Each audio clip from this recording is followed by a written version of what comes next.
সব সিনিয়রদেরকে হারায় আমি একবার গোল্ড মেডেল জিতেছিলাম। একটা জিনিস আমার মধ্যে অলওয়েজ ছিল, I had a belief that I'll be famous. I'm saying hi, আমি স্পিচ দিচ্ছি, আমি অনেক বড় ক্রাউডের সামনে আছি। Actually I have no answer to that because আমি নিজেও আসলে জানি না how it started. আমি যখন একদম ছোট ছিলাম, like to be very honest, I'm a very lazy person. So I always find ways of doing things যত শর্টকাটে করা যায়, যত ইজিলি করা যায়, because I'm a bit slow and আমি কখনোই কোনো কিছু অনেক রাশ করি না, even when I'm talking কিংবা when I am given a script, I always take my sweet time. So ছোটবেলা থেকে আসলে I wanted to be a lot of things, but একটা জিনিস আমার মধ্যে always ছিল, I had a belief that I'll be famous.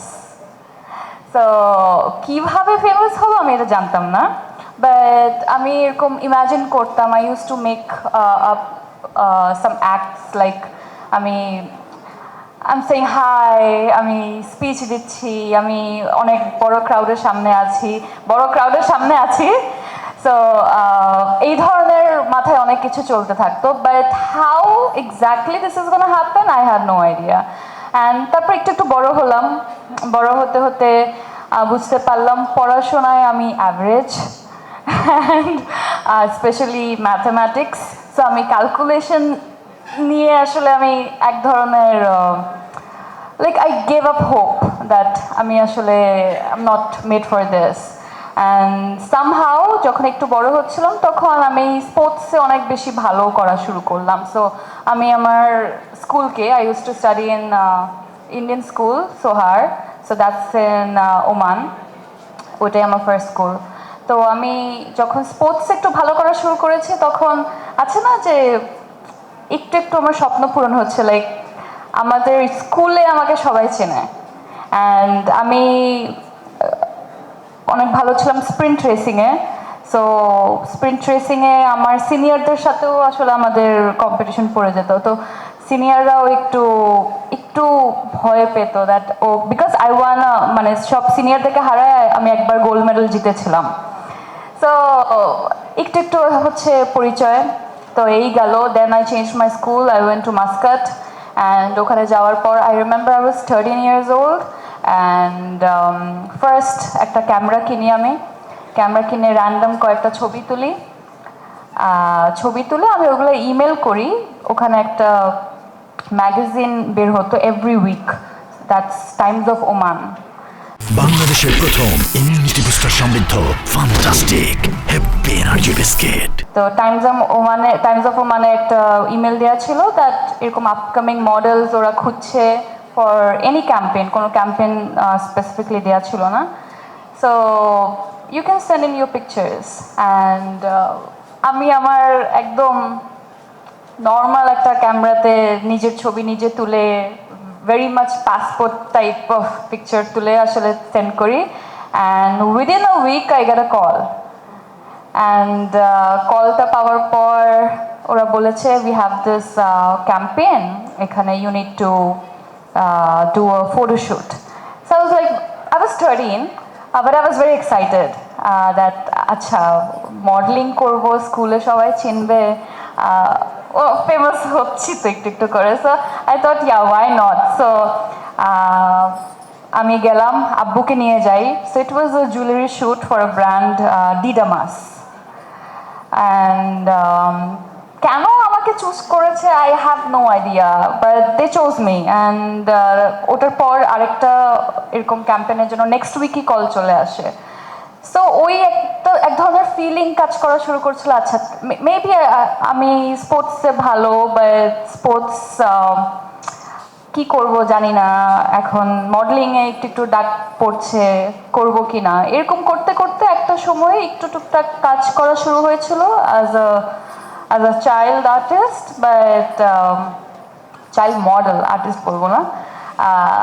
তারপর আমার আসলে দেশে চলে আসতে হয় because of my dad, আব্বুর transfer and everything, we had to shift. আমাদের প্ল্যান ছিল আমরা বাংলাদেশে এসে থাকবো 6 মাসের মতো, আব্বু আমাদেরকে এখানে 6 মাসের জন্য সেটেল করে হি গোজ টু দুবাই অ্যান্ড দুবাইতে যাওয়ার পর যেটা হয় সামহাও ওখানে ওনার একটু কাজ নিয়ে ডিলে হচ্ছে আর এদিকে আমি তখন ও লেভেলসের প্রিপারেশন নিচ্ছি সব কিছু একটু আনসেটেলড ছিল অ্যান্ড আমি অনেকটা ডিপ্রেশনের মধ্যে পড়ে যাচ্ছিলাম বিকজ হঠাৎ করে এক দেশ থেকে আরেক দেশে চলে আসছি আর হয় না যে কাজিনদের সাথে তো আমি বড় হইনি দে আর নট মাই ফ্রেন্ডস এখন কাজিনরা এটা শুনলে অনেক মারবে বাট ওদের সাথে আমার একটা এজ গ্যাপ এক ধরনের গ্যাপ একটা দূরত্ব আছে কারণ ওদের সাথে আমার বেড়ে ওঠা হয় নাই সো আমি দেখলাম আমি তখন like I was by that time I was 17 I was 17 and আমি আসলে খুব নিজেকে বন্দি করে ফেলছি পড়াশোনা করছি নিজে নিজে কোনো হোম টিউটর নাই সেলফ স্টাডি অ্যান্ড ওভাবেই ও লেভেলস দিচ্ছি আর এক ধরনের ডিপ্রেশন আসলে কাজ করতো that you know I am not meant for this I need to go famous হওয়ার স্বপ্নটা স্টিল দেয়ার বাট কিভাবে আমি জানি না তারপর হঠাৎ করে আমি দেখি টিভিতে চ্যানেল আইতে দেখাচ্ছে Lux channel I superstar registration চলছে so I was like okay let me Google it তো আমি গুগল করলাম গুগল করে সবার আগে দেখলাম প্রিভিয়াস উইনার্সরা দেখতে কেমন তো দেখলাম আচ্ছা ঠিক আছে এরকম তারপর মনে হলো আচ্ছা আমি খুব একটা খারাপ না আমি ট্রাই করতে পারি so I saw these beautiful winners and then মনে হলো ওকে আমাকে তো একটু সাজালে টাজালে I might look beautiful as well তো আমি রেজিস্টার করে ফেলি and then I go there and একটার পর একটা অডিশন from 14 or 15,000 থেকে top 200 then top 100 then 100 থেকে top 25 থেকে 10 and then I become a winner and yeah after that I'm here এই যে চলছে জীবন after that you never stop so that's my story অনেক বড় স্টোরি বলে ফেললাম না I'm sorry